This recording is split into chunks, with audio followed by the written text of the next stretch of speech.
In this world, many people struggle to make ends meet and live due to various factors. There are many issues that plague individuals today, like disease, conflict, depression, stress, and more, a lot of which can be derived from how much money they have.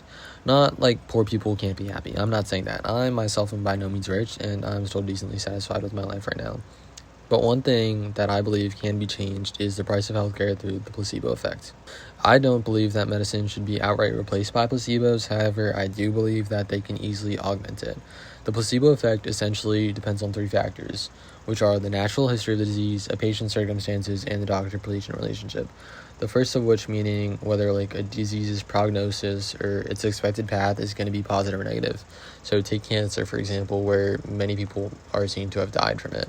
You can survive it, but once you're like stage 5, it's basically hopeless.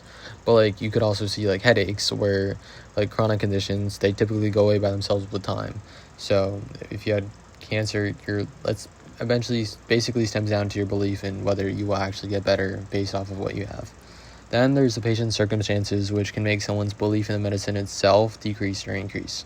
So if you had like an anti-vaxxer who thinks vaccines are like schemes by the government to control people versus like your average teenager who lives off Advil, obviously the one who lives off medicine is more likely to believe that it's going to do wonders for them rather than the people who thinks it's the spawn of the devil and would never go within a 100-foot radius of it.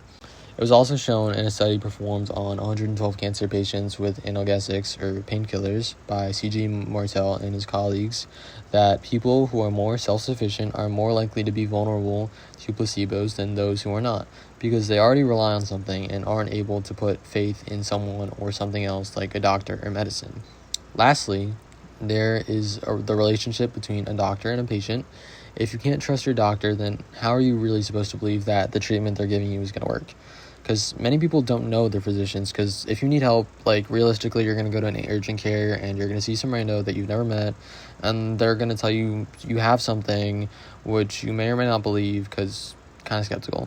But or they might just tell you there's nothing wrong with you, and then that could even lead to negative consequences down the line because of the inverse, which is not good.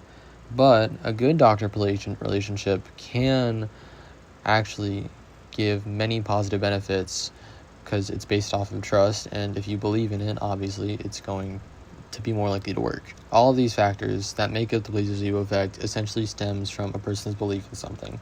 If you believe hard enough in something, it has been clinically proven to have positive physiological benefits. You don't even need to be deceived for it to work. Like in a review of a 2016 randomized clinical trial on chronic low back pain performed by Ted J. Kapcha, Christopher C. Hemmond, and Franklin G. Miller, it was shown that patients who took an open-labeled placebo showed improvements despite knowing what they were given wasn't necessarily real medicine. Thus, I believe that by implementing the use of the placebo effect as a complement to modern medicine, it can drastically improve the efficacy and impact it has on a patient. No deceit is necessary, as we've seen, and by putting more of an emphasis on the relationship between doctors and patients, by emphasizing like kindness, concerns, and trust, healthcare can be more affordable and effective for everybody.